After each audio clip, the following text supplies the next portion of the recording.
Seh, mantap.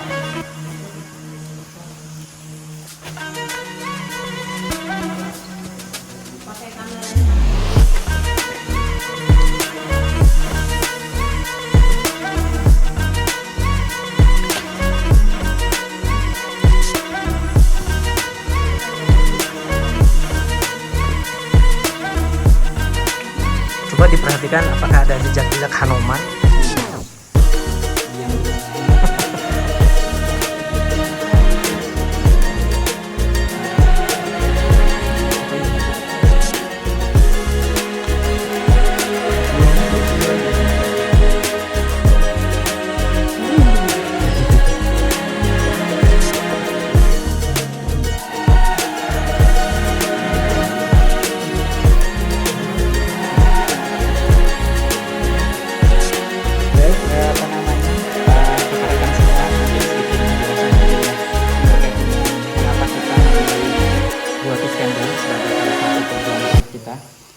Di situ, jadi nggak bisa kita amati lagi tekstur deposisinya. Nah, apa namanya? Salah satu proses diagenesa yang luar biasa yang hanya bisa dialami oleh batuan karbonat itu adalah proses pelarutan, ya, disolusi. Nah, mungkin teman-teman lihat salah satu pelapukan kimiawi yaitu solusi itu akan menyerang CaCO3, ya, di situ di mana H2CO3 gabungan antara H2O dengan CO2 itu apabila bekerja pada tekanan pressure tinggi seperti pada pori-pori batuan, dia bisa melarutkan CaCO3. Nah, itu yang menyebabkan kemudian batu gamping itu yang komposisinya 90% lebih CaCO3 itu akan larut. Nah, kemana larutan itu pergi? Nah, jadi ketika air tanah itu menerobos pori dan retakan batu gamping di permukaan, dia akan membawa CaCO3 sebagai Ca terutama, ya, karena CO2-nya dilepas sebagai gas. Ion Ca itu dibawa sebagai larutan koloid dan terus ke bawah permukaan bumi. Nah, sampai suatu saat dia akan menembus atau menyentuh batuan yang impermeable. Nah, di sanalah kemudian dia akan bukan mengalir vertikal lagi, tapi lateral membentuk sungai bawah tanah. Dia akan mendeposisikan ion Ca tadi. Mengapa? Karena pressure-nya drop. Jadi Ca begitu proses drop, dia akan mengkristal kembali dan dia akan nangkap CO2 yang ada di ruang gua ini sehingga menjadi CaCO3 kembali. Nah, inilah yang kita sebut sebagai speleotem atau ornamen gua. Yang menggantung di atas ini adalah kalau tiang tunggal, ya, seperti ini adalah stalaktit. Sementara kalau yang bentuk pipih ini drip curtain atau tirai gua. Nah, kadang dia bisa membentuk ornamen sebagus ini, dan kalau misalkan terus ke bawah dan menjadi satu yang tumbuh dari bawah seperti yang di belakang, punten. Nah, ini kita sebut sebagai stalaktit. Ya, jadi ini tatasan dari atas, jadi ini stalagmit gantung, tatasannya jatuh ke bawah, mengkristal menjadi tiang. Nah, ini stalagmit, ini tip dan ini mit. Nah, ini bisa nyambung. Nah, ketika nyambung dia akan menjadi kolom gua atau tiang gua.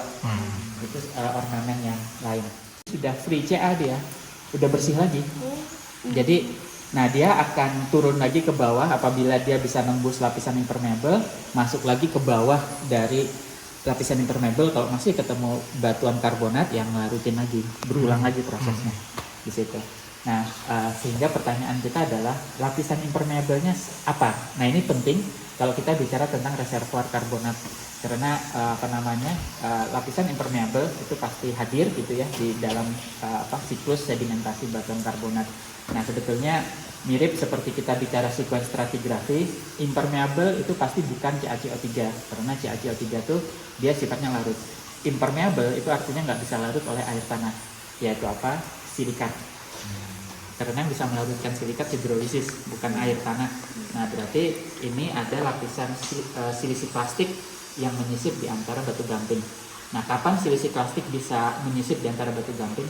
Apabila terjadi sea level drop. Jadi kita bayangkan batuan karbonat diendapkan di lingkungan laut cukup jauh dari muara sungai.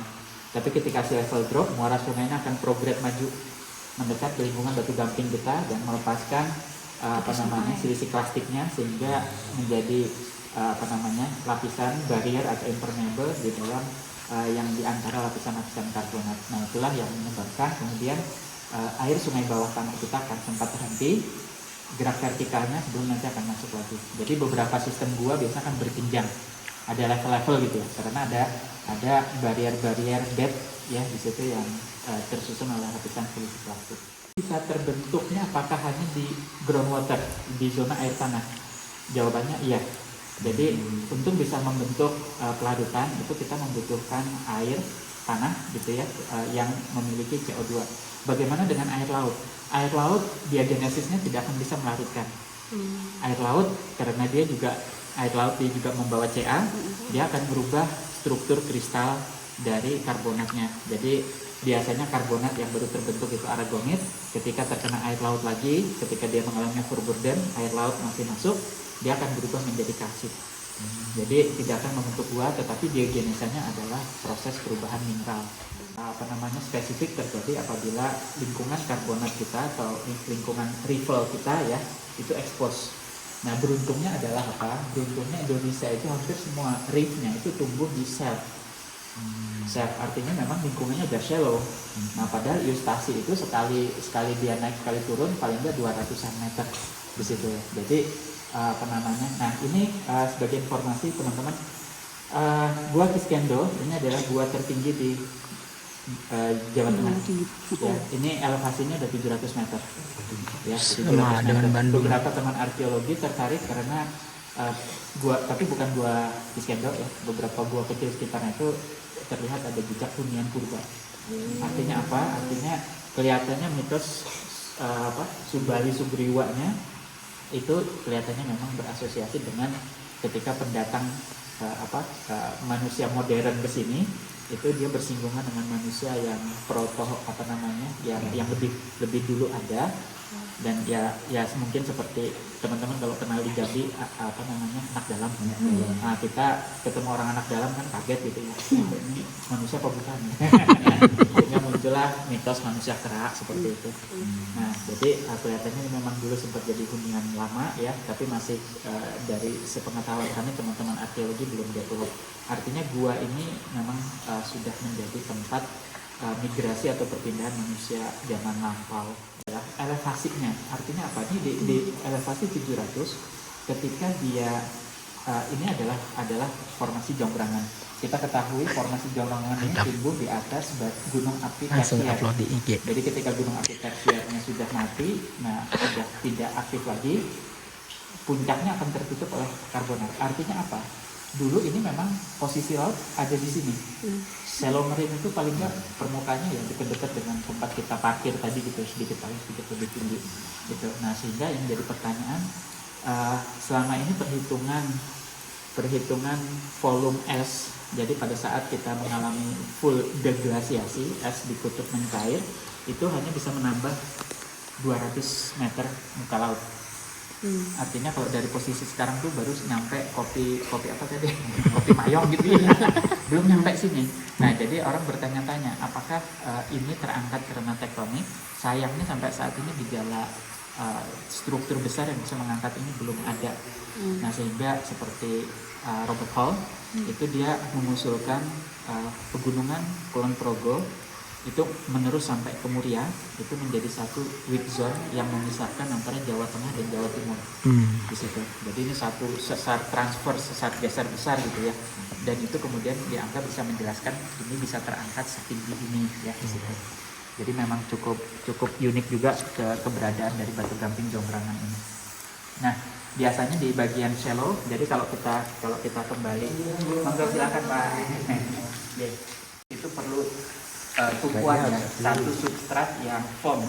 Nah, substrat yang foam itu bisa batuan vulkanik ya seperti seperti formasi andesitua, bisa juga terumbu yang lebih awal. Nah, tapi kelihatannya ini opsi pertama dipilih. Ada bekas gunung api, tumbuh aja di atas.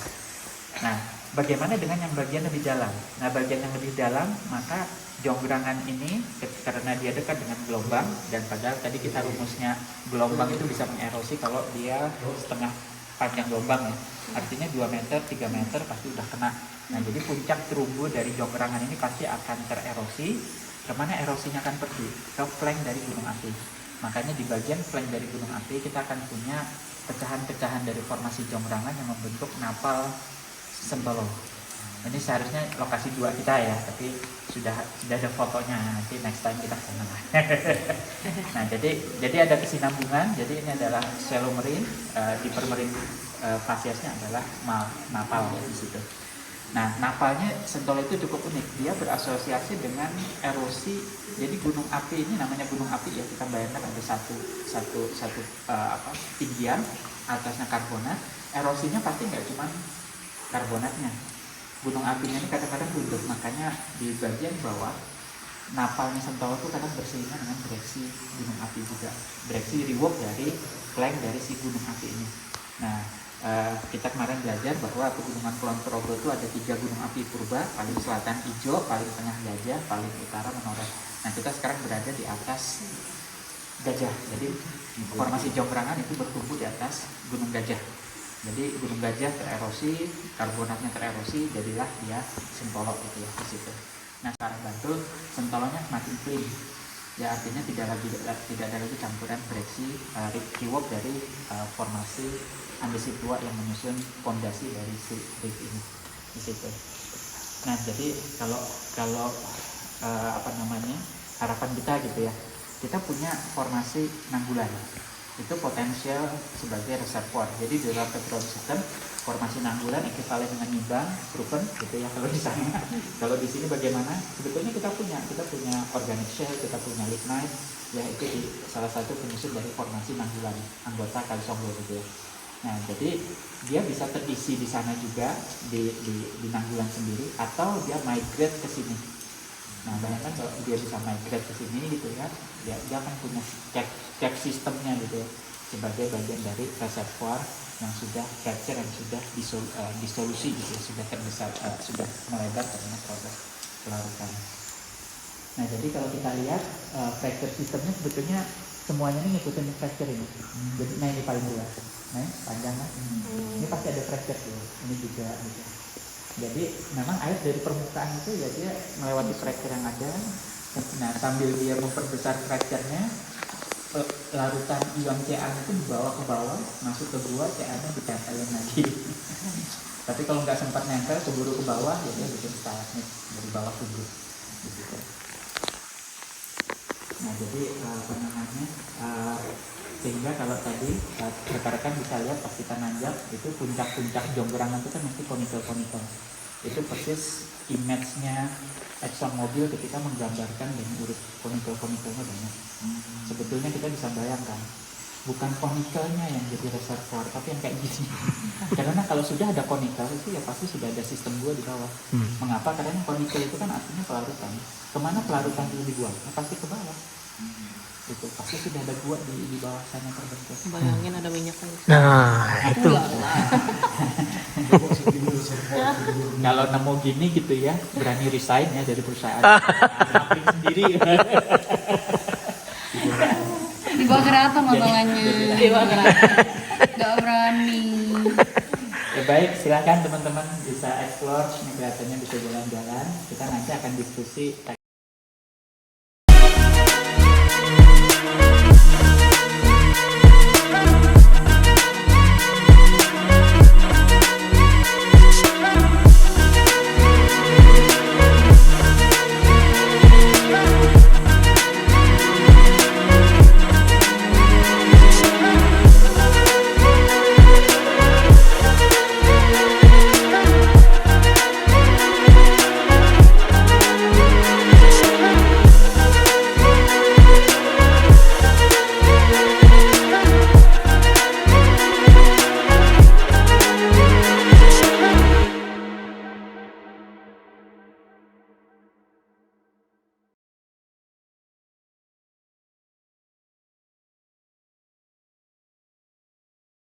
Karena lava itu, lidah orang Filipina juga ngomongnya lawa.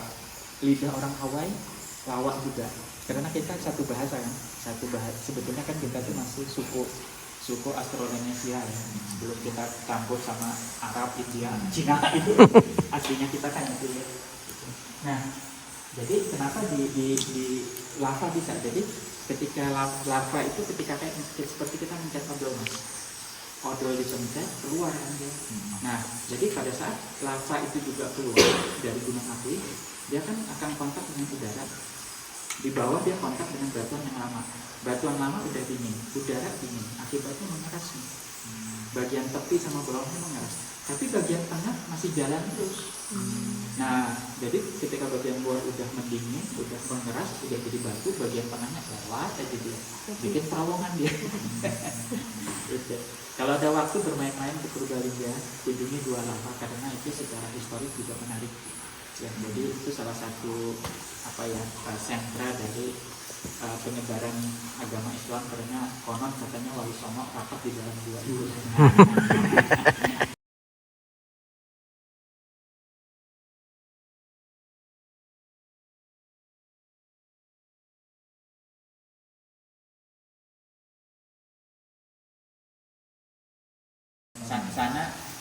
Sana juga ketinggiannya sekitar 500-an, jadi kalau elevasi masih cuman ini akan beda batuan itu.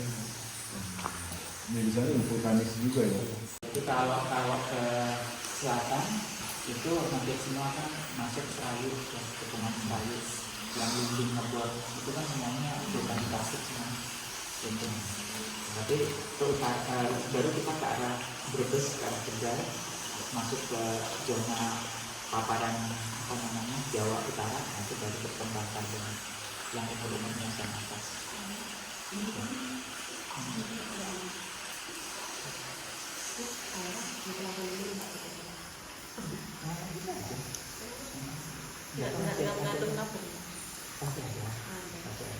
Tapi kan kita nggak konsumsi tiap hari.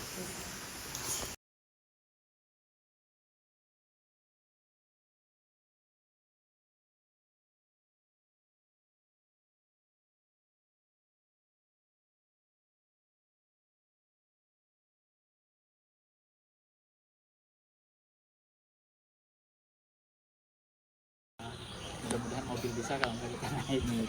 Ya. Bisa kayaknya. Oh itu sudah tuh. Baik, nah ini batu gampingnya ya di sini. Jadi batu gamping itu adalah kelompok batuan karbonat yang dia harus tersusun 90% CaCO3. Nah, yang sudah kita diskusikan di kelas, CaCO3 itu bisa secara organik atau anorganik. Nah, ini yang mana? Nah, yang kita perhatikan tuh mikrotekstur. Mikrotekstur itu artinya tekstur yang terbentuk oleh batuan tersebut diendapkan ya. Nah, jadi coba saya cari. Nah ini, jadi butiran-butirannya kan kelihatan nih. Nah ini kelihatan. Jadi, biasanya butiran-butiran ini dia sudah terreplace dari ada dua. Jadi apakah dia berasal dari cangkang hewan yang kemudian tertumpuk gitu ya. Kemudian diantaranya itu kalau kita lihat di antara sela-sela butiran itu kan ada yang ngisi yang kita sebut sebagai matriks. Nah matriksnya itu biasanya dari presipitasi air laut yang kita sebut sebagai mikrit. Nah di situ. Nah jadi ini tekstur awal ya di sini, sehingga klasifikasi batuan karbonat itu biasanya berdasarkan pada tekstur awal gini. Jadi kita melihat grain-grainnya itu saling berhubung, tapi kemudian ada isinya, ada matriksnya. Nah ini yang kita sebut sebagai packstone ya. Jadi antar butiran kepek gitu kan, kemudian ada pengisinya di situ. Nah ini yang sudah larut seperti ini nih. Nah ini biasanya kalau bisa bulat gini, ini ada hewannya dulu, ada cangkangnya gitu. Nah kemudian bisa diisi kosong, kemudian ini kalsit yang terisi di situ, terkristal di sana. Iya. Nah jadi biasanya kalau kita kembalikan di lingkungan mana yang bisa menghasilkan batuan seperti packstone ini. Nah jadi kalau kita punya terumbu ini akan selalu menjadi batas gitu ya. Ke arah darat kita sebut sebagai lagun, ke arah open marine yang kita sebut open sea gitu ya. Nah biasanya kalau ini kita lihat banyak butiran-butiran foram ya, karena butiran kalau dari hewan kita sebut dari foram ya, sel tunggal itu. Nah biasanya dia di open marine. Jadi ini ada di bagian depan terumbu, bukan yang belakang lagunnya kayak gitu. Kalau lagun biasanya akan banyak moluskanya kayak gitu, dia lebih madi gitu kan di situ. Nah ini enggak. Nah jadi ini lebih ke arah open kayak gitu, lebih terbuka, dan ya dia produksi tinggi aja. Nah yang disebut produktivitas air laut itu sebetulnya seberapa banyak dia bisa menghasilkan foram Semakin banyak nutrisi, semakin banyak juga foram hadir situ. Nah, semakin banyak foram, semakin banyak yang mati kan, numpuk, jadinya tebel di situ. Ya, ada makriknya, sudah litified. Jadi biasanya kalau berbeda dengan siliklastik, untuk bisa menjadi batu dia harus terkompaksi, di overburden dulu.